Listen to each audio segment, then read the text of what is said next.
E se eu te dissesse que o bem e o mal são coisas de nossa imaginação e que tratam-se de uma construção de nossa sociedade, o que vocês me diriam? É justamente sobre isso que eu vou falar hoje: maniqueísmo.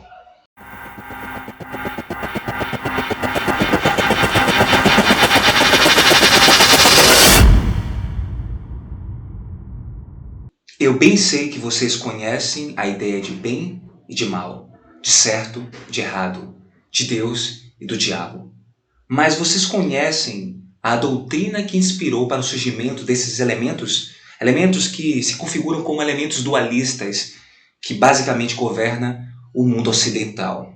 No ano 216 depois de Cristo, nasceu um homem chamado Mani, ou no latim Maniqueu. Esse homem foi responsável por criar uma doutrina que ficou conhecida como maniqueísmo. O maniqueísmo foi muito trabalhado na Ásia, principalmente na região da China e na região da Índia. Diversos filósofos foram influenciados pelo maniqueísmo. Eu cito aqui o próprio Santo Agostinho. Até por um tempo ele foi maniqueísta, mas percebendo algumas contradições, ele decidiu romper com essa doutrina. Mas quais são os fundamentos que dão base para esse tipo de pensamento filosófico? Uma coisa que muitas pessoas desconhecem é que Buda, Cristo, Zoroastro e Mani têm coisas em comum. A construção da ideia messiânica. Mas Buda, nem Cristo, nem Zoroastro deixaram nada por escrito. Absolutamente nada. A não ser Mani, que isso serviu de base para os seus discípulos. Mas vamos compreender agora como Mani via o mundo a partir dessa ótica maniqueísta.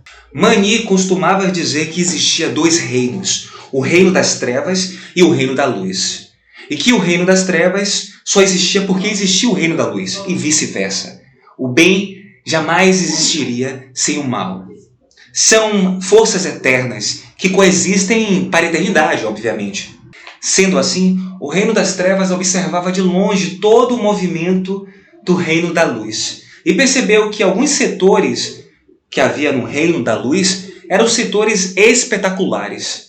E isso encheu de inveja o reino das trevas. Baseado nisso, o reino das trevas decidiu ir de encontro ao reino da luz, iniciando esse embate eterno entre essas duas forças. Por vingança, o reino da luz decide criar a sua primeira criação.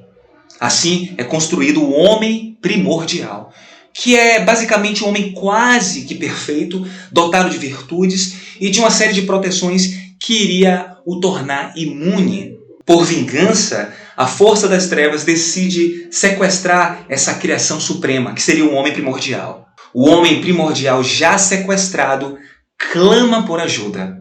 Assim, o reino da luz ouve e envia uma espécie de auxiliador, que seria o espírito vivificador. O homem primordial é resgatado de seu cativeiro, mas ele perdeu as suas virtudes, ele ficou mais vulnerável. Sendo assim, nesse momento conflituoso, o reino das trevas decide elaborar suas próprias criações. Então o reino das trevas pega os 5 elementos conhecidos e transforma em diversos seres. Vamos compreender cada um desses seres aqui. O primeiro elemento que as forças das trevas capturam para transformar em um ser seria a fumaça, que transformou nos seres bípedes. O segundo elemento que as forças das trevas transformam é as próprias trevas, criando assim as serpentes. O terceiro elemento que a força das trevas captura para transformar seria o fogo, transformando assim nos seres quadrúpedes. O quarto elemento que as forças das trevas captura para transformar em algum ser seria a água, transformando assim nos seres que nadam. E por fim, o quinto e último elemento seria o vento, transformando assim nas aves. Mais uma vez, o sentimento de inveja surgiu na força da luz.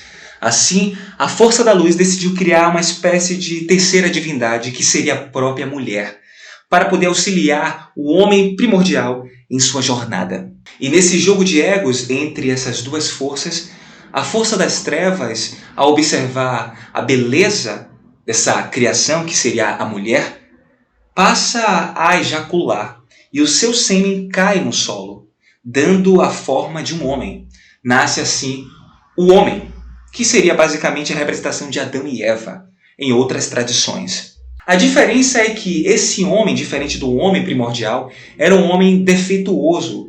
E como esse homem foi gerado do próprio mal, ele estava predisposto a fazer práticas maléficas. Então, baseada nessa tradição, é por isso que a cada era é preciso que a força da luz envie um escolhido, ou uma espécie de Messias, para poder conduzir ou nortear esse homem vulnerável, ou meio que defeituoso, no caminho da luz. Eu cito como exemplo aqui diversos homens, como Buda, Jesus Cristo e o próprio Mani, que ele vai definir de forma absoluta, ele vai criar o desfecho dessa verdade, entre aspas, que é conhecida como maniqueísmo. É como se Cristo tivesse vindo primariamente para preparar o território ou o terreno para a chegada de Mani. E Mani iria fechar com chave de ouro essa tradição que nós conhecemos como maniqueísmo. E para finalizar, eu gostaria de fazer algumas observações. Vocês lembram que no início do vídeo eu disse que o filósofo Santo Agostinho teria visto no maniqueísmo algumas contradições e que isso acabou influenciando mesmo a se distanciar da doutrina? Então vamos compreender algumas dessas contradições, isso claro, na visão de Santo Agostinho, na perspectiva dele. Uma dessas contradições se refere ao fato dos maniqueístas não se ligarem muito ao Antigo Testamento, e sim ao Novo Testamento. Os maniqueístas diziam que no Antigo Testamento, os discípulos, ou seja, aqueles que escreveram essa parte da Bíblia, não entravam em diálogo entre si, porque eles estavam sendo separados pelo tempo. Então isso gerava, de certa forma, uma grande contradição. Diferente do Novo Testamento, que indiretamente ou diretamente teria sido Cristo o próprio autor desta parte da Bíblia. Para Santo Agostinho também seria uma contradição o fato dos maniqueístas não aceitarem a passagem bíblica que diz que Deus teria criado o homem à sua imagem e semelhança. Os maniqueístas não gostam de acreditar nessa ideia de que Deus seria possuidor de características humanas. Ou seja, isso seria para os maniqueístas uma forma de inserir em Deus características antropomórficas. E eles não viam isso com bons olhos. Espero que eu tenha sido claro em minhas palavras. Espero que vocês tenham compreendido e gostado do vídeo. Não se esqueçam de me seguir. E eu fico por aqui. Até a próxima e tchau!